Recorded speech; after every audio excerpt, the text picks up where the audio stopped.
Audio 2। पुस्तक का नाम आध्यात्मिक काम विज्ञान। लेखक पंडित श्री राम शर्मा आचार्य जी। सृष्टि में संचरण और उल्लास की प्रवृत्ति। ब्रह्मा की 2 पत्नियां होने की चर्चा पुराणों में आती है। एक का नाम सावित्री, दूसरी का गायत्री है। एक को परा प्रकृति, दूसरी को अपरा प्रकृति कहते हैं। दूसरे शब्दों में इन्हें जड़ और चेतन सृष्टि भी कह सकते हैं। जड़ शक्ति वह है जो अणु शक्ति के पीछे काम करने वाली प्रेरक सत्ता से आरंभ होती है। नाभिक न्यूक्लियस के अंतराल में भरी हुई अगणित और अद्भुत गतिविधियों और दिशा विदिशाओं के रूप में जिसका परिचय प्राप्त किया जा सकता है। भौतिक जगत इसी का विस्तार है। इंद्रियों से जिनका स्वरूप देखा समझा जाता है एवं इंद्रियातीत वे शक्तियाँ जिनको उपकरणों से पकड़ा जा सकता है, वे सभी दृश्य अदृश्य शक्तियाँ हलचल से शून्य नहीं हैं, पर उनमें चिंतन क्षमता न होने से उन्हें जड़ कहते हैं। जड़ प्रकृति का अर्थ गतिहीन नहीं। शक्ति में गति ना हो तो फिर वह शक्ति कैसी? बोलचाल की भाषा में उसे जड़, दार्शनिक चर्चा में उसे परा, पौराणिक अलंकारों में उसे सावित्री कहते हैं। जितना कुछ यह जगत देखा समझा जा सकता है उसे सावित्री कहना चाहिए। जो कुछ विचार की, भावना की, उत्साह की शक्ति है उसे गायत्री कहते हैं। पुराणों का उपर्युक्त अलंकारिक उपाख्यान यही प्रतिपादित करता है कि ब्रह्म परमेश्वर अपनी परा और अपरा प्रकृति के जड़ और चेतन विभूतियों के माध्यम से समस्त सृष्टि का उद्भव, पोषण और प्रत्यावर्तन करता है। मनुष्य इन परा और अपरा प्रकृतियों का सजीव सम्मिश्रण है।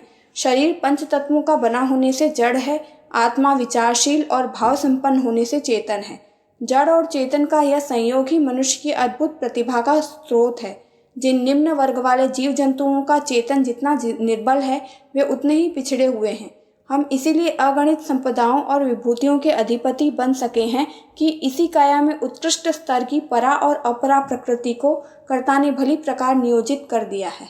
काया में तो 2 केंद्र इन शक्तियों के हैं। सावित्री जड़ परा प्रकृति का केंद्र है। मूलाधार चक्र में कुंडलिनी महाशक्ति अत्यंत प्रचंड स्तर की क्षमताएं दबाए बैठी है।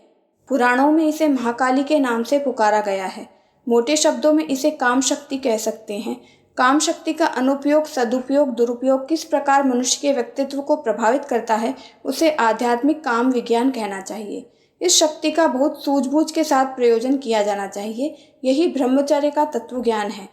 बिजली की शक्ति से अगणित प्रयोजन पूरे किए जाते हैं और लाभ उठाए जाते हैं, पर यह होता तभी है जब उसका ठीक तरह प्रयोग आए, अन्यथा चूक करने वाले के लिए तो वही बिजली प्राणघातक सिद्ध होती है। काम शक्ति को गोपनीय तो माना गया है। जिस प्रकार धन कितना है, कहाँ है आदि बातों को आमतौर से लोग गोपनीय रखते हैं, उसकी आवश्यक चर्चा करने से अहित होने की आशंका रहती है।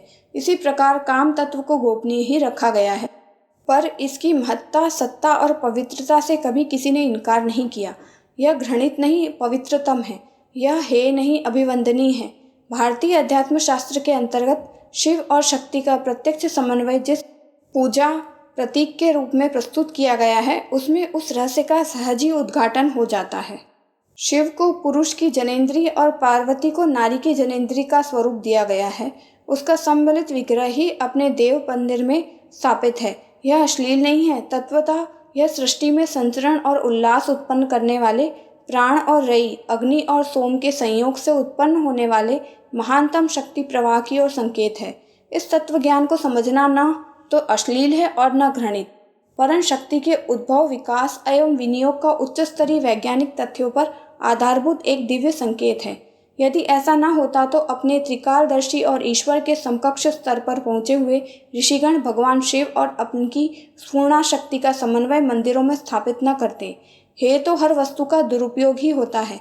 अमृत भी दुरुपयोग से विष बन सकता है। काम शक्ति स्वयं घृणित नहीं, घृणित तो वह विडंबना है जिसके द्वारा इतनी बहुमूल्य ज्योति धारा को शरीर को जर्जर और मन को अधपतित करने के लिए अविवेक पूर्वक प्रयुक्त किया जाता है। सावित्री का, कुंडलिनी का प्राण काम पतित कैसे हो सकता है? जो जितना उत्कृष्ट है, विकृत होने पर वह उतना ही निकृष्ट बन जाता है। यह एक तथ्य है। काम तत्व के बारे में भी यह सिद्धांत लागू होता है। जब वह विद्रोही और उत्कृंचल हो उठा और अवांछनीय चेष्टाएं करने लगा, तभी उसके शमन का प्रयोग करना पड़ा। भगवान शिव ने तीसरा नेत्र खोलकर उसकी कुचेष्टाओं को जलाया था। उसके अस्तित्व को छेड़ा नहीं, वरन उसे वरदान देकर अजर अमर बना दिया। यदि वह वस्तुतः अनुपयुक्त होता तो शिवजी त्रिपुर असुर की तरह उसे भी समूल नष्ट कर सकते थे, पर ऐसा किया नहीं गया। ऐसा हो गया होता तो यह संसार की महानतम दुर्घटना होती। फिर प्राणी अशक्त और अवसरग्रस्त, नीरस, निराश और निरीह जीवन जीकर किसी प्रकार मौत के दिन पूरे करने भर दिखाई देते। यहाँ आनंद और उल्लास जैसी, उमंग और उत्साह जैसी शक्ति, प्रगति, श्री, समृद्धि उत्पन्न करने वाली कोई परिस्थिति देखने को न मिलती। ब्रह्मा की दूसरी पत्नी शक्ति गायत्री, जिसे विचारणा एवं भावना कहते हैं, अपने स्थान पर अति महत्वपूर्ण है। मानवीय चिंतन का उचित निर्देशन उसी के द्वारा होता है। ऋतंभरा प्रज्ञा ही नर पशु को नर नारायण बनाती है। समस्त धर्मशास्त्र, तत्वज्ञान, स्वाध्याय, सत्संग, मनन, चिंतन उसी की क्षेत्र परिधि में आता है। उसके प्रकाश विस्तार पर कोई प्रतिबंध न होने से अतीत से लेकर अद्यावधि पर्यंत बहुत कुछ कहा सुना जाता रहा है। उसी की चर्चा की जाती रही है। सावित्री की चर्चा अधिक हो न सकी। कुंडलिनी शक्ति की गोपनीयता का उद्घाटन करने से कतराने की ही परंपरा चली आई है। गोपनीयता की मर्यादा जहाँ तक रही, वहाँ तक उसे तंत्र विद्या के माध्यम से किसी न किसी रूप में बताया जाता रहा। पर जब दुरुपयोग का विग्रह उग्र से उग्रतर होने लगा और बात अश्लीलता तक पहुँच गई, उसके प्रयोक्ता असुर दुष्टता को अपनाने लगे, तो उसकी चर्चा और भी अधिक अस्पर्श हो गई। तंत्रकाल जब तक रहा, तब तक स्नायु मंडल में थिरकती हुई इस महाकाली की विवेचना और साधना सम्मानित बनी रही। 10 महाविद्याएं, जिनकी साधना से भौतिक जीवन में रिद्धि सिद्धियों का अद्भुत संचरण होता है, तंत्र विज्ञान की आधार स्तंभ हैं। इन 10 देवियों का पूजा प्रकरण हमने अपने तंत्र विज्ञान ग्रंथ में लिखा भी है, पर गहन क्षेत्र में प्रवेश करने पर स्पष्ट हो जाता है कि वस्तु स्थिति पूजा उपासना तक सीमित नहीं, उन्हें जीवन की ज्योतिर्मयी शक्तिपीठ ही कहना चाहिए। 10 विद्याएं मात्र पूजा साधना में प्रयुक्त होने वाली देवियां नहीं हैं, वरन मानवीय चेतना की समस्त क्रिया प्रक्रियाओं में व्याप्त शक्ति निर्झरणी है, जिनमें स्नान अवगाहन करने पर मनुष्य सामान्य न रहकर असामान्य बनता है और तुच्छता का कलेवर उतारकर महानता की भूमिका में प्रवेश करता है। समय आ गया है कि काम विद्या के तत्वज्ञान का संयत और विज्ञान सम्मत प्रतिपादन करने का साहस किया जाए और संकोच का यह पर्दा उठा दिया जाए कि इस महान विद्या की विवेचना हर स्तर पर अश्लील ही मानी जाएगी। उसे हर स्थिति में गोपनीय ही रखा जाना चाहिए। यह संकोच मानव जाति को ही एक महान लाभ से वंचित ही रखे रहेगा। चर्चा करने वाले को लोग हल्के स्तर का समझेंगे, उसकी गरिमा घटेगी, यह अपराध ही है। शरीर शक्ति का शिक्षण करने वाले उपाध्याय जन इंद्रियों का स्वरूप समझाने में झिझककर अपने छात्रों को उस महत्वपूर्ण ज्ञान से वंचित नहीं करते रहें। यदि यह संकोचशीलता न तोड़ी जाती तो यौन रोगों के चिकित्सक कहाँ से आते? प्रसव सहायता और गर्भाशयों की शल्य क्रिया कैसे संभव होती? संकोच वहाँ उचित है जहाँ कुत्साएं भड़कने की आशंका हो। प्रतिबंध पशुता भड़काने वाली अश्लीलता, कामुकता, वासना की आत्मघाती प्रवृत्ति पर होना चाहिए। सृष्टि के संचरण प्रक्रिया और मानव जीवन की अतिशय महत्वपूर्ण एवं प्रेरक प्रवृत्ति की दिशा विदिशा जानने से वंचित रहना वस्तुतः अपने ही पैरों पर कुल्हाड़ी मारना है। उचित ज्ञान के अभाव में ही प्रक्षिप्त ज्ञान को विस्तार मिलता है। काम वासना मानव जीवन की एक अति प्रबल प्रवृत्ति है। उसकी हलचल मस्तिष्क को उद्वेलित करती ही रहती है। फलतः व्यक्ति उस संबंध में कुछ न कुछ कहने, सुनने के, पूछने बताने के, पढ़ने जानने के लिए भी खोजबीन करता रहता है। उच्च स्तरीय जानकारी न होने से उसे घटिया, विकृत और अवांछनीय सामग्री हाथ लगती है, जिससे आत्मघात करने का ही पथ प्रशस्त होता है। इस स्थिति से बचने की दृष्टि से भी यह आवश्यक है काम प्रवृत्ति की तथ्यपूर्ण जानकारी सर्वसाधारण को उपलब्ध रहे और उसके आधार पर उसे अपने व्यक्तित्व विकास एवं शक्ति संतुलन में सहायता मिलती रह सके। आध्यात्मिक काम विज्ञान का प्रथम पाठ आज की स्थिति में भारतीयों को यह पढ़ाना चाहिए कि वे प्रकृति और पुरुष की समीपता एवं एकता को तात्विक दृष्टि से देखें और उनका समन्वय वैसे ही करें जैसे कि एक ही शरीर में रहने वाले इन दो तत्वों का सहज भाव से बन चला है। मस्तिष्क प्राण का, अग्नि का, ब्रह्म का प्रतीक है। मूलाधार काम संस्थान रई का, सोम का, प्रकृति का प्रतीक है। दोनों एक ही शरीर में घुले मिले आसपास रहते हैं। दोनों की सह स्थिति कोई उपद्रव उत्पन्न नहीं करती, वरन एक अपूर्णता को पूर्णता में विकसित करती है। दो पृथक अंगों की सीमा में विकसित होकर यही प्रक्रिया 1 से 2 में और 2 से बहुत में विकसित होती है। नर और नारी दोनों ही मनुष्य है और दोनों के अस्तित्व में प्रत्यक्षता कोई बड़ा अंतर नहीं है। दोनों की योग्यता, मर्यादा और क्षमता लगभग एक ही माननी चाहिए, पर यदि सूक्ष्मता की गहराई में जाया जाए तो उनकी मूल प्रकृति में पाया जाएगा। नर जहाँ प्राण का, पौरुष का, अग्नि का बाहुल्य रख रहा होगा, वहाँ नारी सोम की, सौजन्य की भावना का प्रतिनिधित्व कर रही होगी। दोनों की अपनी अपनी विशेषताएं हैं और उनका महत्व समान रूप से मूल्यवान है। दोनों एक दूसरे के पूरक हैं। समीपता से दोनों एक दूसरे को बहुत कुछ देते हैं और दे सकते हैं। एक दूसरे के विरोधी नहीं, पूरक हैं। इसलिए उन्हें परस्पर अछूत की तरह नहीं रहना चाहिए।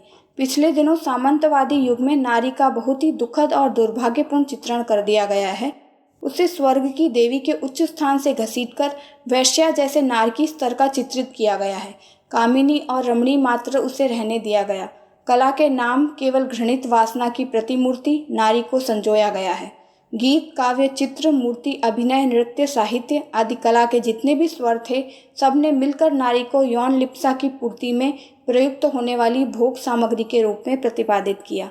मस्तिष्क उसी सांचे में ढलते चले गए और नारी का स्वाभाविक वेश विन्यास ऐसा अभ्यस्त करा दिया गया जिससे वासना भड़काना ही उसका एकमात्र लक्ष्य दिखने लगा।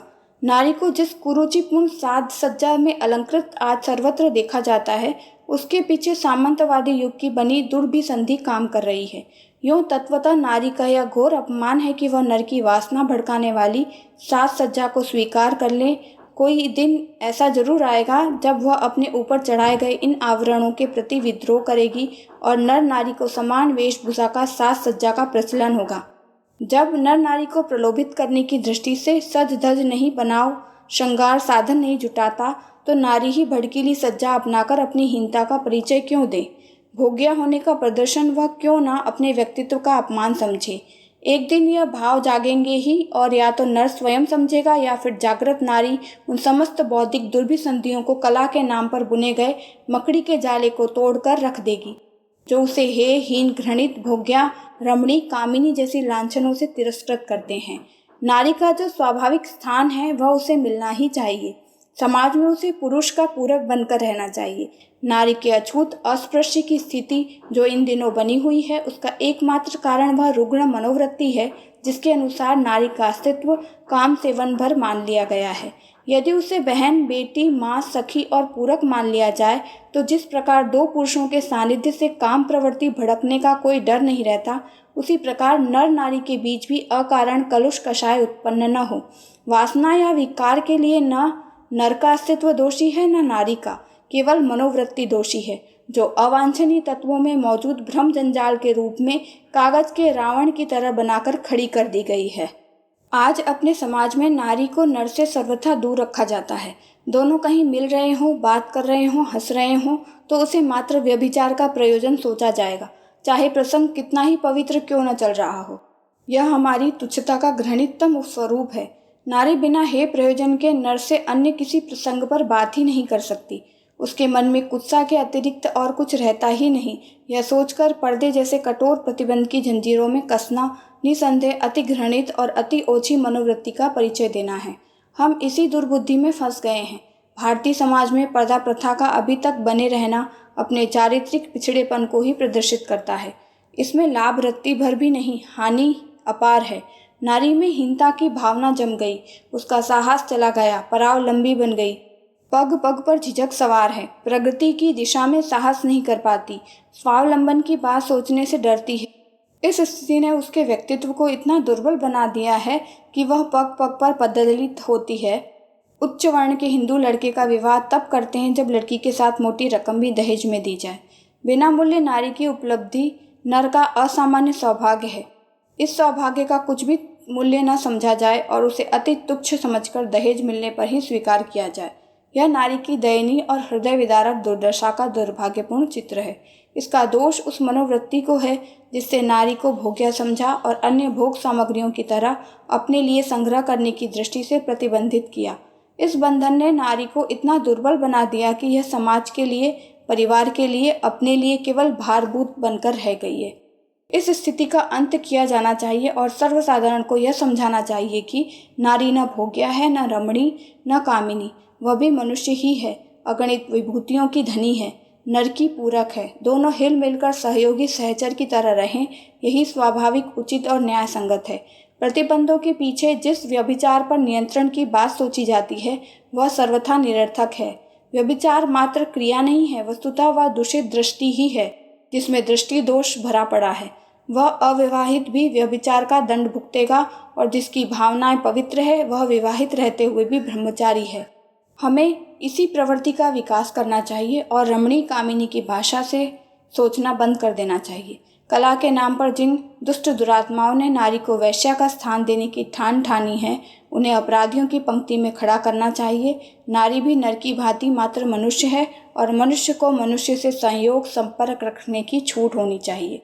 यह मानवीय और सामाजिक न्याय की मांग है, जिसे अधिक दिन तक बेरहमी के साथ दबाया नहीं जाना चाहिए। परस्पर पूरक रहकर सहयोग और सद्भाव की नेह और सौजन्य की भावनाओं का विकास करते हुए ही हम वांछनीय एवं स्वाभाविक स्थिति का समाज विनिर्मित कर सकते हैं। आध्यात्मिक दृष्टि से तो यह नितांत आवश्यक है। प्राण और रई की समीपता बिना आंतरिक उल्लास के उद्भव ही न हो सकेगा। माना कि बिना पत्नी के सरसता, बहन के बिना सौहार्द, पुत्र के बिना स्नेह की धाराएं सूखी ही पड़ी रहेंगी और नारी को अछूत मानने वाला नर मरघट में रहने वाले प्रेत पिशाच की तरह एकाकीपन की आग में जलता रहेगा। इसी प्रकार प्रतिबंधित नारी की मणिविहीन सर्प की तरह खोई खोई मूली भटकी सी अशांत, उद्विग्न और अविकसित बनी रहेगी। इस अवांछनीय स्थिति को जिस गर्हित काम विज्ञान ने उत्पन्न किया है, उसे बहिष्कृत करना ही होगा। ब्रह्म और प्रकृति सानिध्य की तरह नर नारी का स्नेह सद्भाव बढ़ने से सृष्टि का, मानव समाज का सौंदर्य और प्रकाश बढ़ेगा ही, घटेगा नहीं। यौन संपर्क एक विशेष प्रक्रिया है। उसके पीछे अग्नि और सोम के मिलन से उत्पन्न एक विद्युत संचार की विशेष प्रक्रिया सन्निहित है। इसलिए इसकी उपयुक्तता और पवित्रता पर अधिकतम ध्यान रखा जा सकता है, पर वह प्रयोजन अनावश्यक प्रतिबंधों से न हो सकेगा। यह प्रतिबंध तो उस दुष्ट मान्यता को ही बल देगा जिसके अनुसार व्यभिचार के अतिरिक्त और किसी प्रयोजन के लिए नर नारी की चर्चा ही नहीं कर सकते। वर्तमान प्रतिबंधों की अवांछनीयता समझी जानी चाहिए और उन्हें इस दृष्टि से शिथिल एवं समाप्त किया जाना चाहिए कि नर और नारी स्वेच्छा से सद्भाव की महत्ता स्वीकार कर सकें और अधिकतम पवित्रता के साथ, सहयोग और सौजन्य के साथ रह सकें और प्रगति की दिशा में एक दूसरे के पूरक बनकर साहसपूर्ण कदम बढ़ा सकें।